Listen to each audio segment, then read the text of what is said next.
Bismillahirrahmanirrahim. Assalamualaikum warahmatullahi taala wabarakatuh.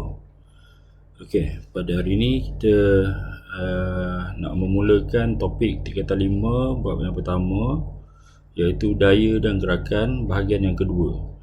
Kita dah selesai daya dan gerakan bahagian yang pertama pada awal 3 tempat, dan kita ada lebih kurang 7 atau 8 subtopik yang kita dah selesai. Jadi pada sukatan 3 kita ada 4 subtopik besar. Okey, yang pertama sebagaimana yang boleh kamu lihat ni. Okey, yang pertamanya adalah daya paduan. Okey, daya paduan yang pertama. Yang keduanya adalah leraian daya atau resolution of forces. Okey, daya paduan tu resultant force. Okay, resolution of forces, leraian daya. Okay, 1.3 bahagian yang ketiga iaitu keseimbangan daya ataupun forces in equilibrium. Dan yang keempat adalah kekenyalan ataupun Englishnya adalah elasticity. Okey, dah tak banyak sebenarnya sebab kita dah habiskan sebahagian besarnya pada 3 tempat. Tetapi pada 3 kita akan merujuk kepada secara lebih teknikal. Kalau tengok kita menggunakan matematik yang agak banyak lah dalam bahagian ini. Kita menggunakan konsep vektor, menggunakan konsep trigonometri yang telah dipelajari dalam subjek matematik. Okey, ini adalah buku teks. Okey, so kalau boleh dibaca, cikgu percaya buku teks semua pelajar ada. Bolehlah baca pada portal informasi tu. Macam mana jambatan gantung di Langkawi ni, dia bercerita lah bagaimana dia punya pylon yang berketinggian 81.5 meter dalam keadaan condong ni, tetapi dia masih stabil. Ini yang kita perlu kaji lah. Kalau tengok mana-mana jambatan yang berada di dunia ni pun pelik-pelik setengahnya. Tapi kita heran kenapa waktu ribut, kadang-kadang taufan, kecuali gempa bumi. Gempa bumi itu sebab ketidakstabilan struktur tanah yang sedang kita dirikan jambatan tu. Jadi itu mungkin satu cerita lain lah, kita nak mengkaji. Okay, tetapi sekarang ni ialah kita nak tengok macam mana keadaan jambatan-jambatan yang kita selalu nampak dalam TV kan. Dia adalah stabil dan tidak runtuh walaupun berlaku ribut, taufan dan sebagainya. Okey, untuk itu kalau tengok pada sukatan kita 1.1, kita terus pada buku teks kita tengok dia bercerita tentang daya paduan. Okey, cerita pasal daya paduan. Dua orang, peserta A, peserta B sedang menarik tali, macam tarik tali lah ni, tapi dia berdua ya. Mungkin ini satu eksperimen ringkas agaknya. Dia menggunakan bendera di tengah-tengah yang berwarna kuning ini sebagai marking dia. Ada satu garisan putih di bawah kerapasan tu. Okey, jadi kalau misalnya bendera itu berada tepat di atas garisan putih itu, tidak bergerak-gerak, maksudnya apa? Daya yang ditarik oleh lelaki berbaju merah dengan baju biru ni adalah sama daya dia. Okey, jadi ini kita boleh kira, kita boleh keluarkan satu teori berapakah daya paduan yang sedang dikenakan daripada hasil tarikan kedua-dua orang ni. Okey, begitulah juga kalau kita tengok macam mana tiang bendera tadi. Before dapat sikit gambar dia tiang bendera ni. Jadi kenapa dia boleh stabil itu? Sebab kita mengenakan daya yang hampir sama, walaupun nampak kecenderungan dia berbeza, tetapi itulah kelebihan jambatan ni. Dan kita buat berdasarkan kekuatan kabel. Okey, lepas itu bentuk atau struktur jambatan kita, dan pengiraan-pengiraan itu perlu digabungkan sekali dan menghasilkan satu jambatan yang sangat kukuh. Baik, okey. Tapi sebelum kita terus pergi kepada teori daya paduan, cikgu ingin pergi kepada asas dulu.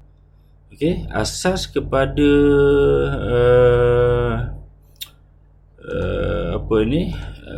topik ini, walaupun dia mungkin dah terkeluar sikit, tetapi cikgu nampak dia adalah sangat penting. Okey, kita tengok di sini, kita nak belajar dulu macam mana nak mengenalkan daya-daya yang kena pada objek yang pada keadaan yang berbeza. Contoh A adalah kalau objek terletak di atas satu permukaan, tak kisahlah lantai ke jalan raya ke apa ke kan. Jadi dia yang pentingnya dia tak bergerak dan dia duduk diam situ dan dia terlekat atau berada pada satu permukaan. B pula tengok dia bergantung, tergantung macam bunga yang digantungkan. Kadang-kadang di rumah ada gantung bunga dengan tali yang cantik kan.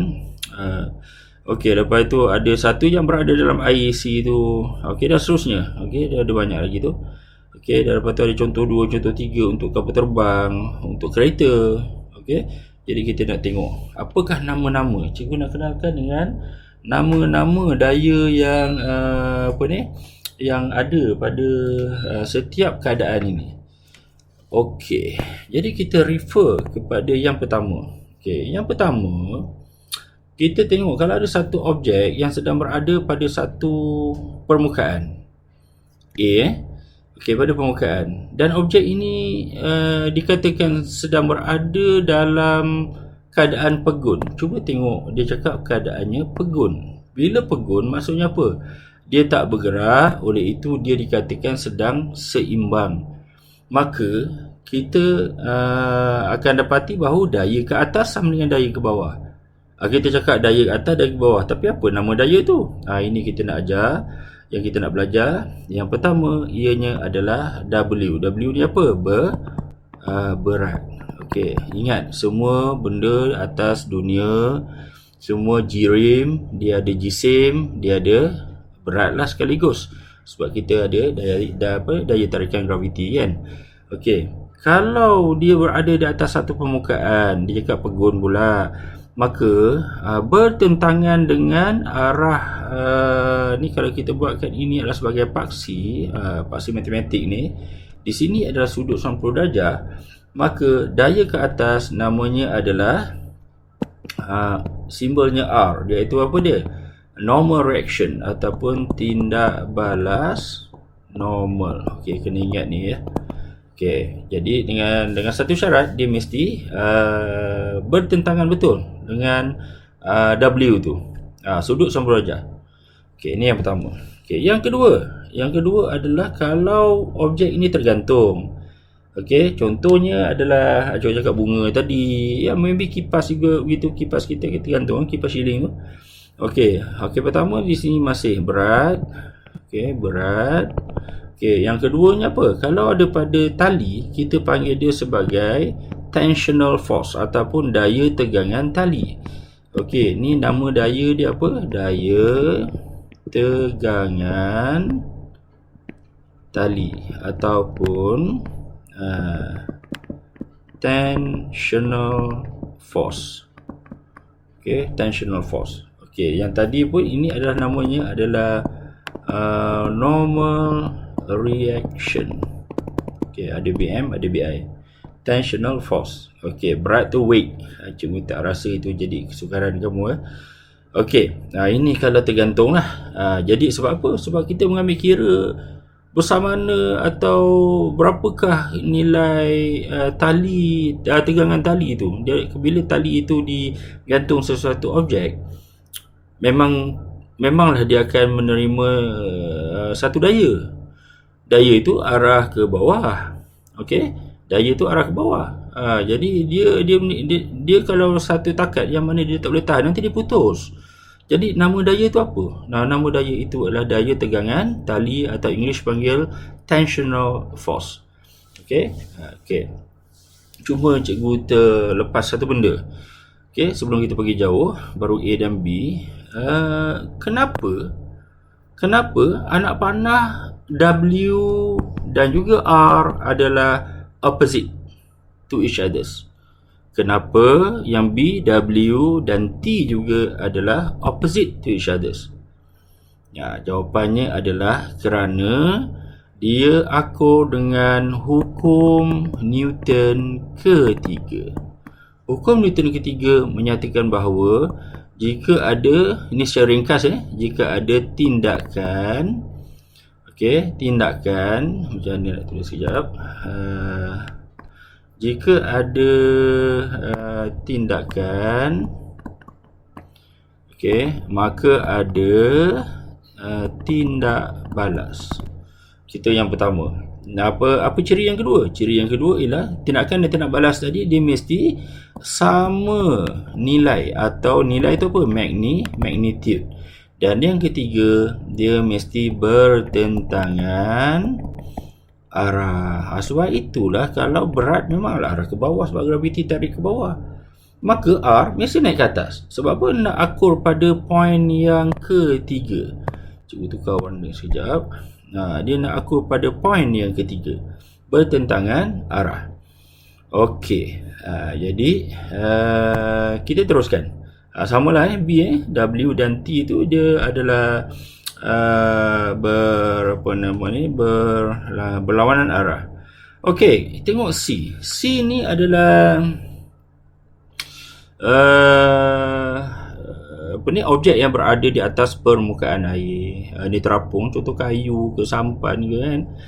Bongkar kayu dia memang timbul. Okey. Jadi sekarang ni kita tengok macam mana nak leraikan, nak labelkan daya dia. Okey, labelnya macam biasa, di bawah adalah W, iaitu masih sama dengan berat. Tapi macam mana dengan bongkar anak panah yang ke atas pula? Anak panah ke atas ini dia namanya adalah daya apungan. Okey, daya apungan iaitu FB simbol dia, ataupun English panggil sebagai buoyant force. Okey, kena ingat nama dia adalah buoyant force atau daya apungan. Cuma dia sepatutnya berada di sini lah. Okey, sebab dia berada di dia wujud dalam dalam air tu kan. Okey, cuma D, cuba kita tengok D. D ni ulang balik yang nombor 1, yang A, contoh 1A ni. Sebab apa? Kita nampak memang lelaki ni duduk atas kerusi, tetapi dia tidak bergerak di pegun. Okey, oleh itu arah ke bawah cikgu labelkan sebagai W. Sekarang ni cikgu tak tuliskan kurungan dia berat ke apa, cikgu tulis simbol saja W. Okey, jadi lepas itu W dan ke atas ini adalah normal reaction. Okey, normal reaction. Okey, jadi sekarang ni E. Okey, untuk E pun sama. Ini adalah dalam lift. Okey, dalam lift pun sama juga. Penumpang lift ni dia berdiri di atas lift, maka dia ada W, dia ada berat dia, tapi merujuk pada siapa? Pada lift. Okey, tapi bila tapak kaki dia berdiri di atas lantai lift, maka dia tidak bergerak, maka dia akan ada R juga. Jadi banyak kes sebenarnya di mana kita mentaksirkan W dan R pada kita punya labeling leraian daya. Okey, jadi itu yang keberapa? Yang kelima. Okey, kita tengok untuk objek macam kereta yang sedang bergerak pada jalan rata dengan hal laju seragam. Okey, rata dengan hal laju seragam. Okey, jadi kita tengok. Okey, basically benda yang sama, iaitu apa dia? Kalau objek berada di atas permukaan, dia W. Perpendicular dengan W, itu adalah R, normal reaction, ataupun tindak balas normal. Cuma bezanya, kereta ni kata dia sedang bergerak dengan satu hal laju. Kita tak tahu lah berapa kan. Ambillah contoh dekat jalan, dia mungkin bergerak hal laju kebangsaan 90 km/h sejam. Dan kena ingat, untuk memacu kereta bergerak ke depan, so engine kena bergerak dan drive kan kita punya gearbox. Okey, so kena ada satu daya yang pergi ke depan, namanya adalah daya tujahan ataupun thrust force. THRUST. Okey, thrust force. Okey, ini namanya adalah daya tujahan. Daya tujahan datang daripada mana? Datang daripada enjin. Dan kena ingat bahawa ada dua lagi daya yang berada di sini. Okey, iaitu yang pertama apa dia? Pada badan kereta. Pada badan kereta dia berlawanan arah dengan daya tujahan. Namanya adalah daya seretan atau English panggil sebagai daya seretan ni adalah FD, ataupun English panggil sebagai drag force. Ini pada badan kereta. Ada satu lagi yang tertinggal di gambar rajah ni ialah yang kena pada tayar. Ya, yang kena pada tayar ini namanya adalah frictional force, iaitu apa dia? Daya geseran. Okey, kalau tengok kereta banyak. Ada 1, 2, 3, 4, 5. Okey. Ada 5. Ini kita belum cerita kita tambahkan dengan aerofoil seperti Formula 1 racing car. Kalau Formula 1 racing car kita ada tambah satu lagi adalah downward force yang menyebabkan kereta itu akan tertekan arah ke bawah disebabkan oleh tindak balas, bukan tindak balas, yang ni force yang terhasil daripada perbezaan hal laju dan perbezaan tekanan yang menghasilkan daya arah ke bawah. Itu dah tambah satu lagi. Okey, dan last kali sekejap Okey, last kali yang kita nak kaji ialah jenis-jenis daya inilah untuk objek yang terbang. Dalam kes kita di sini kita gunakan kapal terbang. Okey, jadi yang paling simple lah, kapal terbang paling simple. Sama juga arah ke bawah adalah berat W, arah ke atas yang ini namanya adalah daya angkat ataupun lift force. Lift force ni datang dari mana? Datang daripada aerofoil. Okey, ini contoh bentuk aerofoil. Okey, ini nanti sayap kapal terbang bentuk begini. Okey, nanti akan ada aliran udara. Kita akan belajar daripada topik tekanan nanti. Ini akan menghasilkan satu daya naik ke atas, FL ni. Okey, dia datang dari sini lah. Okey. Okey, lepas itu daya ke depan kita panggil sebagai thrust force, F, FT, dan daya ke belakang adalah FD, drag force. Drag force ni dia beza dengan geseran tau. Geseran dia kalau antara satu permukaan dengan satu permukaan. Contohnya tayar kereta dengan tanah, dengan jalan raya lah. Permukaan dengan permukaan tu. Permukaan tayar dengan permukaan tanah. Tapi kalau tengok drag force, daya seretan dia adalah antara permukaan. Dalam kes kita permukaan kereta dan permukaan badan kapal terbang, tapi dia bergeser atau geseran berlaku bukan dengan permukaan lain. Dia adalah dengan udara. Nama lain, namanya adalah drag force ataupun simbolnya adalah FD. D itu stand for drag lah. Okey, drag maksudnya seret. Dalam bahasa Inggeris kalau direct translation pun drag tu memang kita seret lah, kita seret. Okey, daya seretan. Okey, cikgu berhenti untuk yang pertama ni. Jadi lepas ini akan disambung dengan konsep keseimbangan daya. Okey, wallahu a'lam.